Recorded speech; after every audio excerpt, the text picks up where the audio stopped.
So, jumping into the next movie, aka which is Mallrats. It's a 1995 American romantic comedy film written and directed by none other than Kevin Smith. It is his second film in the View Askew universe that we keep talking about, and a prequel to 1994's Clerks. As in the other View Askew films, the characters Jay and Silent Bob figure prominently, and characters and events from other films are discussed. Several cast members, including Jason Lee, Ben Affleck, and Joey Lauren Adams, have gone on to work on several other Smith films. Comic book icon Stan Lee also appeared, as did Brian O'Halloran, the star of Smith's breakout feature, Clerks. So let's go around the group real quick, and we'll talk to Eddie, you first. What are your initial thoughts on Mallrats? Well, I was flipping through channels one day. It was like a school night. It was like somewhere around 1 a.m., 2 a.m., and I was like, I had a math test or something. Why I remember that, I don't know. But I do remember that I accidentally flipped onto some channel, and then I saw this very familiar thing. There was like this dude, this chubby dude, upside down with a goatee and a beard or something. And then he's reaching for this tape. And then it just hits me. I'm like, oh my God, that's totally like the Wampa layer with the lightsaber in the snow. You know, I'm like, it totally is. I'm like, that's the same thing. It's like, and then then Ethan Suplee, what's his name? In the movie, I forgot his character's name in the movie. He kicks this rig, and then like the tape falls into his hand. I'm like, that's hilarious. I just cracked up. And then for a few months, I tried to figure out what movie that was. No, I did not think of watching the credits. But anyways, I described the scene to a friend of mine, and then he said, you know what, you should totally ask, there was a comic book store next to where I lived, so I went there and I told him, I described the scene, the final scene and all. And then he said, oh, that's Mallrats. So I knew somebody who, hang on. Sorry about that. There was this, he let me borrow the movie, and I saw it like 20 times. And to me, it's the ultimate comic book movie. I mean, it begins awesome. You see all these comic book covers, and they're like Weapon X is Weapon Sex, and Fantastic Four is Fantastic Two, and you see all this hilarious stuff going on with the double meanings. It was funny. It was definitely hilarious, and it got my attention when I was 18. Tony, what were your initial thoughts on Mallrats? Mallrats is an entirely different animal from Clerks in a lot of different ways, and actually all of these are. I mean, he doesn't just make the same movie over and over again, even though he's got a lot of the same threads woven throughout. I mean, obviously the continuity's the same, and I mean, there's even a line in this that bastard's faster than Walt Flanagan's dog. Like, you know, he does this kind of shit all the time, but the movies themselves are different styles, and I know a lot of people that really, really like Clerks that hate Mallrats.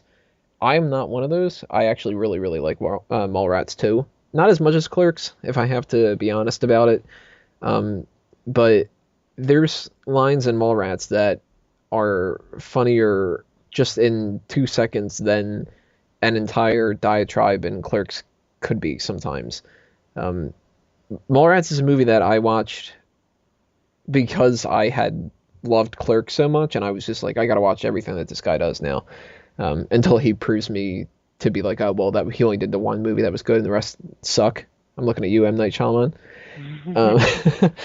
But Mallrats is, it's not a movie, this is going to sound like more of a complaint, but it necessarily isn't. It's not a movie that I will pitch to people and say, you gotta watch Mallrats, you're gonna love it. Because as much as Clerks is a love it or hate it movie, Mallrats is very much more so on the most people don't like it movie scale, but I think it's got a lot of charm to it. I think it's got a lot of stuff that really separates it from being a normal teen rom-com from the 90s, and the bad parts about it are those parts that sacrifice themselves to be a little bit more mainstream. If it would have been that budget and Kevin Smith had full-blown range to do whatever he wanted, I think Mallrats would have possibly even surpassed Clerks. Okay. When it comes to, let's give you some little bit of facts when it comes to Mallrats. It was written by Kevin Smith and directed by Kevin Smith. It was produced by Sean Daniel, James Jackson, Scott Mosier, and cinematography was done by David Klein and edited by Paul Dixon. The release date was October 20th, 1995, nearly a year after Clerks, and the budget was $6 million. Now, the box office domestically only did about $2 million, and it almost did about 2.5 between the U.S. and Spain. So when it comes to this movie, it looks like a flop when it looks at the box office. The runtime was 94 minutes, and the extended cut was 123 minutes. Now, as always, when we talk about films here on the Four Wheel Movie Club, we take a look at the cast. And when it comes to Mallrats, we introduce a lot more names in this movie that are not friends with Kevin Smith from the neighborhood in Jersey that he's from. But we see the introduction of Jason Lee, Shannon Doherty. Doherty? It's Dorothy, I think. It's just Irish, I guess. We'll just call her Shannon. Brenda. Call her Brenda. Brenda. And then we have Batfleck. Yeah, Batfleck's back. He's the bomb of Phantoms, yo. And Michael Rooker as the enemy, and Stan Lee, of course, for the cameo. So when it comes to casting, Tony, we'll start with you on this one. How do you feel that the casting was done when it comes to Mallrats? It's a weird situation where half of it is amazing. Half of it is kind of crap. It's a step up to have Ethan Suplee than Scott Mosier for the Willem character, even though I actually was kind of happy when Mosier was Willem in Jay and Silent Bob Strike Back too. And the selling point of this whole movie is Jason Lee. He just knocks this out of the park. But a lot of the mainstream people, they just don't fit in. Was it Jeremy London or Jason London? Yeah, Jeremy. Jeremy. He is very clearly just the good-looking guy who they put in the role because he is the selling point for the women. Claire Forlani is completely replaceable. She's got nothing special going on for her. Michael Rooker is cool, and he plays the same character in almost every movie. I mean, he is Mr. Svenning in Guardians of the Galaxy. It's ridiculous. The only thing that's different is that he's blue. But they really have lucked out in some ways, and in some ways it could have been a lot better if they would have just, again, gone full on Kevin Smith. I don't know if he would have had any friends that could have played some of these roles, though, so that, you know, it was kind of a double-edged sword here. But one of the things that's weird about this movie is that they wanted to recast Jay, and they wanted Seth Green to play the part. Thankfully, that didn't happen. I like Seth Green, but he would not have been Jay. I mean, Jay is Jason Mewes. Mm-hmm. If they would have gone ahead and recast that role, I don't think Kevin Smith would have had much of a career afterward. I think that Jason Mewes is one of his muses. I mean, that's kind of a pun, but it's the truth. I mean, Mewes is a constant, and having him in this movie is one of the best parts about it. If you take out Jason Mewes and Jason Lee, then the movie crumbles. Eddie, what is your thoughts on the casting when it comes to Mallrats? You know, it's the kind of movie that I saw so many times that I don't even know anymore. Yeah, Jason Lee is by far like the star champion of the world in this movie. He's hilarious. He's annoying. He's arrogant. He's a good guy. You know, he's everything. He's everything in one. Loudmouth. You know, everything. He makes stuff happen. You know, he makes stuff happen around him. That's the thing. It's like the whole movie is his playground, not just the mall. Like the movie, you know, the flea market also. Everything works because of him.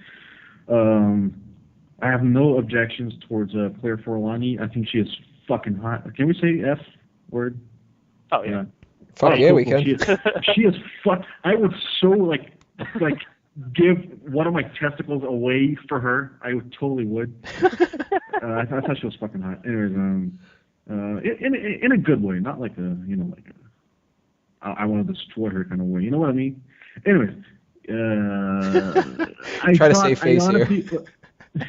I'll differ from Tony when it comes to Jay and Silent Bob. Let me tell you what I think he did with the characters. In fact, Tony also brought up a good point that no Kevin Smith movie is the same. Yeah, I think that's really cool because you're never going to see the same people through the same light. In Clerks, I love Jay and Silent Bob because they brought this kind of street credibility to it.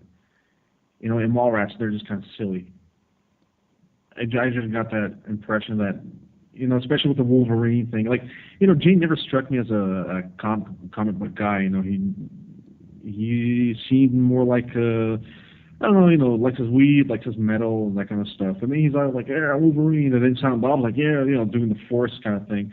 But you know, it belongs in the Mallrats world. You know, it belongs in that kind of light.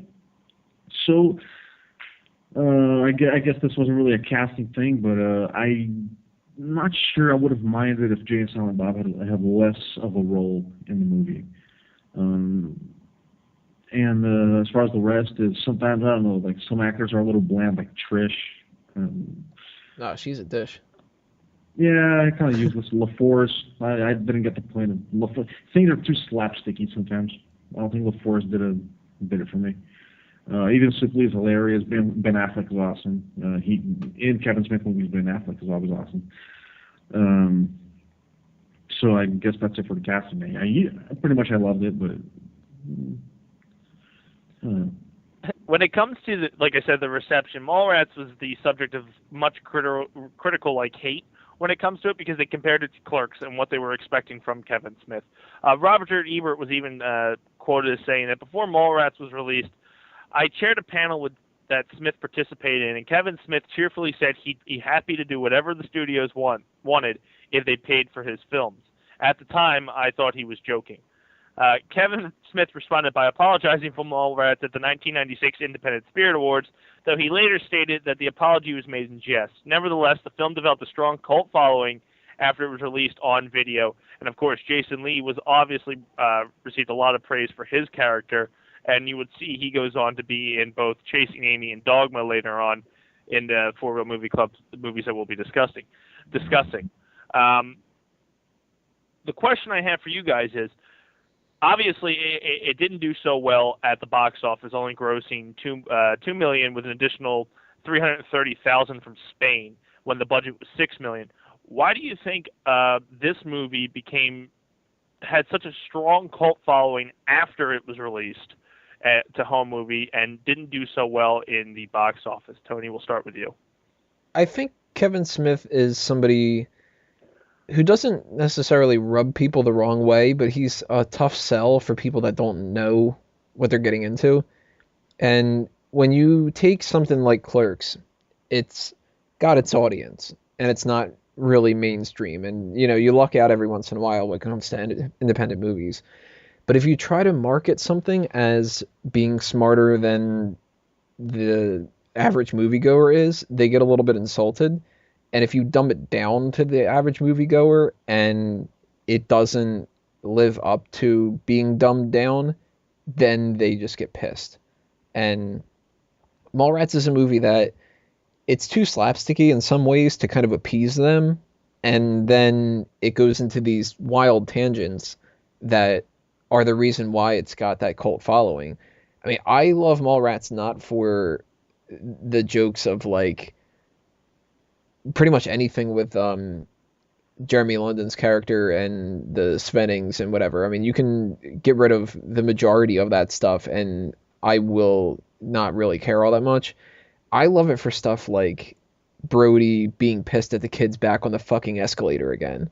That's the reason why I've passed this movie around to my friends and I've told them, you know, you got to watch Mallrats and you got to watch the rest of these movies too, not just Clerks, because Stink Palm is, you know, going to make me laugh and LaFours isn't. So I think that when you put enough gems in a movie and you hide it a little bit to try to market it to a different audience, they're going to pay more attention to what you're broadcasting with a megaphone, and that didn't hit it out of the park.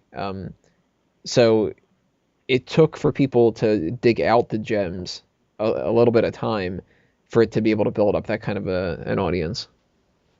Eddie, what are your thoughts? Why do you think it got so much following after it was released to DVD rather than when it was first initially released? I'll never know, man. I'll never know. I'm one of those guys that usually I'll catch up to stuff eventually, but I don't really go with hype. So I guess I understand. I suppose.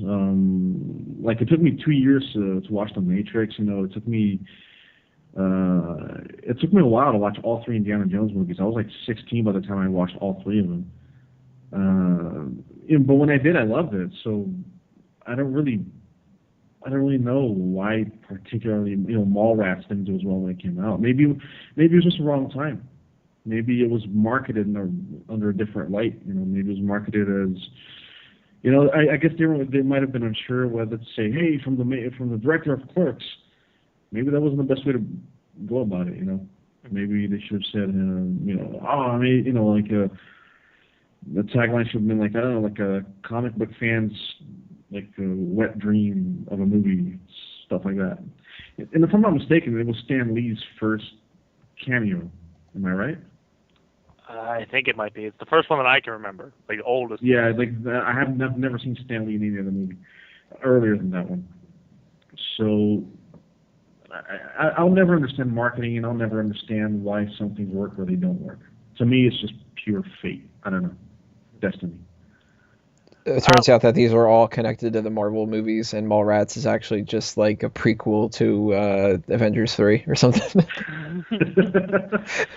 That's how Ultron was created. Yeah, the universe is actually in the Marvel universe. When it comes to Mallrats, like you said, it wasn't a huge hit at the box office, so there's not too much to talk about for the movie itself. The soundtrack, though, however, is one of the things that does get associated when it comes to Kevin Smith because of this type of music he uses for each of his movies. So we'll just go real quick through the music, and we'll start with you, Eddie. What did you think about the soundtrack and the background music for Mallrats? Perfect from beginning to end. There's no other way to put it. It fits the movie so well. Like Kevin Smith doesn't go after these big bands. In fact, I think the only major name from his first three movies, I think even Dogma, was Alice in Chains. There was Got Me Wrong when Randall first makes an appearance. No, when he first goes to when he does that Wrangle thing where he walks into the quick stop store, and that's the only big band. Everything else is kind of small. Soul Asylum had a couple of songs in Clerks, and that's it. But Mallrats, I mean, it's all these. I think they're all obscure bands. I can't. There was Squirt Gun, Girls Against Boys. Oh, Silverchair, I think. Yeah, Silverchair was like another. I don't consider them like really big, but it's just every moment, it's sometimes it's punk rock, sometimes it's subtle kind of stoner grunge, sometimes it's it's perfect. It's great, and it makes you it invites you into the movie further. It captivates you in a way. I don't know what the criteria was. Again, sometimes I think stars just align, but this is by far one of the best soundtracks ever just kind of thrown together. Because I'm not sure a lot of thought was put into it. Tony, what were your thoughts on the soundtrack for Mallrats? Soundtrack itself, I mean, he throws the right songs in the right spots, but the score I'm not a fan of. I think that it's too hokey.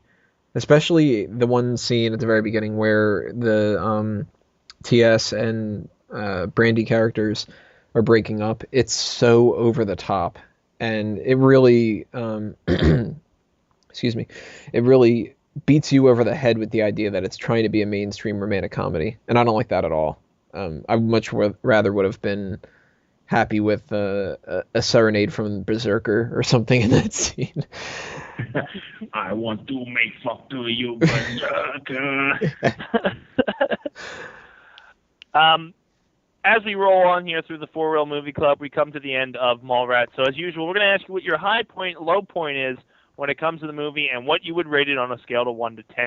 Tony, we'll start with you. High point, low point, 1 to 10.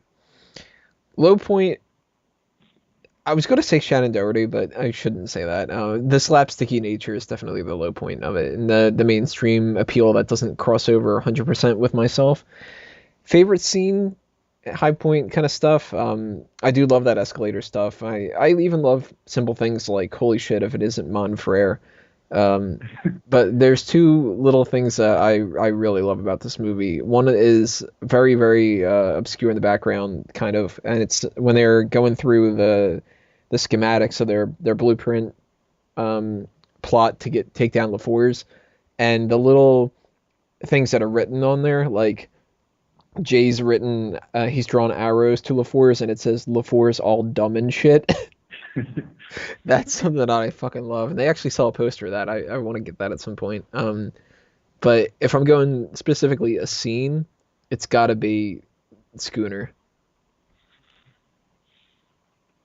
Eddie, what were you on a scale of 1 to 10, Tony? What would you give? Oh, that's right. An 8.